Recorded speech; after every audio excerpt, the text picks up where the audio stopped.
Okay, everyone. So this is Rose again. It's been quite a while since the last time I've taped her and shared it. So today I'm going to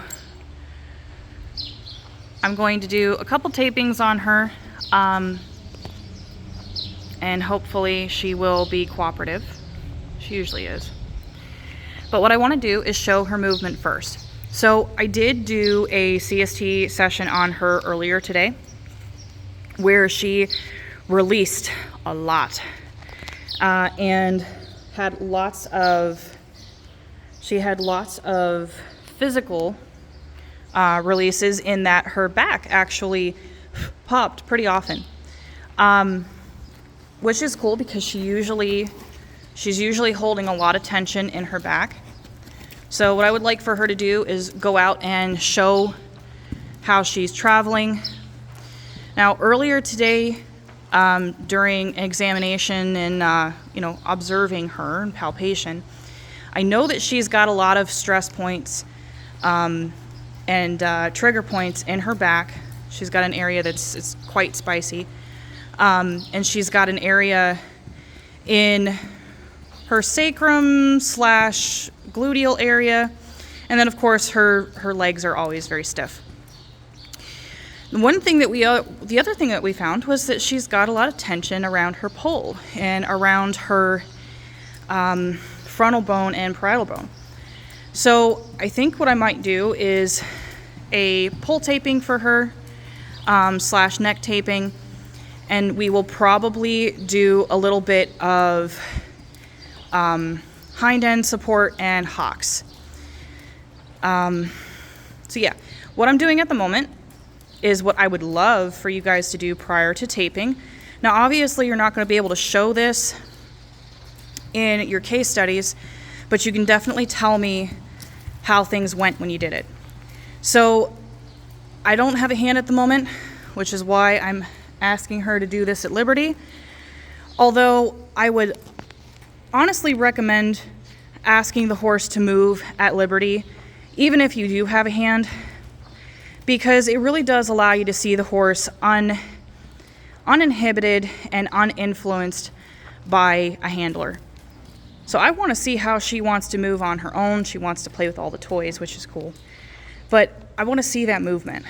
Now, earlier today she was moving with this very stiff, very stilted walk. She's still doing it. Right after her CST session, however, she wanted to stride out like it was nobody's business. She almost looked like she was gated, which is really, really cool because it's very uncommon for Rose to want to do that on her own. The other thing that I have noticed since earlier today when I did CST with her is her back is quite a bit more lifted than it was prior. So that's really cool. Go on, Ro. So yeah, I'm gonna just play around with her, see what she does, how she's moving, just to get an idea of where are the areas that I need to focus on the most. Come on, Ro. Come on, babe. Now I have started riding Ro again. Again, Rosie is a 25-year-old North American spotted draft mare. Essentially, that's a fancy way of saying that she is a Percheron and paint cross. She's 15 hands. She's about 1,400 pounds on a good day. And she also has PPID, although it's probably hard to tell that she's got PPID. Anywho, so usually what we deal with is a lot of tightness and tension through her back and through her haunches, her hocks. She's got a lot of arthritis. Regardless, though, she loves to do. She just loves doing, loves having a job, loves having something to do.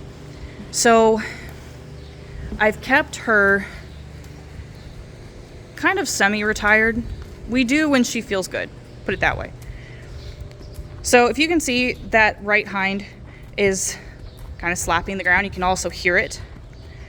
It's a thunk, thunk, thunk. Now that's because she has a fibroid that limits her stride, so she almost goose steps. It's hard for her to put a true step down on the ground. Not that she can't, She just has to warm up quite a lot, and she's got to work out of it. Come on, Ro. So yeah. Now I'm going to ask that she change directions here. Come on, Ro. Come on, babe. And we'll see what she gives me. Come on, babe. We got to get coordinated here. It's cool that she wants to give me a backup because it does let me see where her weight is. And it's very heavy on the forehand. She didn't lift her back at all. She's actually really pot-bellied looking right now. And she's dragging her front feet. So it's not an ideal backup, but it's also telling because that shows me that she's not as balanced and it's hard to put her weight where it belongs. So we can really see that slapping motion that she's got with that right hind.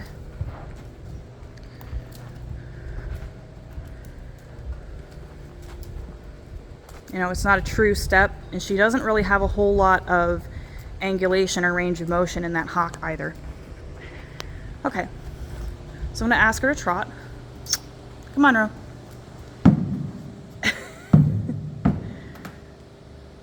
Well, that's definitely not a trot, but that's a beautiful stretch. So that's one thing she really loves to do is stand on my mounting block. To stretch out her back, stretch out her haunches. Just get a good stretch in general. Easy, Ro. Good girl. So I'm gonna ask. Come on, Ro. Ask her trot. And like I said, I just want to see where she's at with it. Come on, Rose. Come on, babe. Good girl. Okay. So that's a pretty good example of what we got. It's a very short-strided, short-lived. Come on, babe. Come on. Very short-strided, very short-lived. Now she's starting to head bob. So she's very stiff, very sore, stilted. You know, it's definitely not a pretty trot, and she's most definitely not using her core. But as we could see as she broke down to walk, that walk got nice. All right, so I'm gonna ask her one more time to trot. Maybe she might canter. Canter. Canter. Good girl. Canter, good. Mare. Okay, so that's kind of hard for her, which is typical because that's also that leg that is kind of limited. And now you can really hear that slap, that heavy footfall. Okay, so Rose, for the most part, does pretty well, but those are the things that she deals with. And it also, like I said, from a practitioner's perspective, that shows me what I need to work on today and what I need to tape today. Now, I've noticed that a lot of students really aren't giving us anything as far as palpation. Or an examination. A lot of students are not really detailing any of that information. They're just going straight to what applications they did. And today I'm here to tell you, I need you guys to tell me how you came to your conclusion.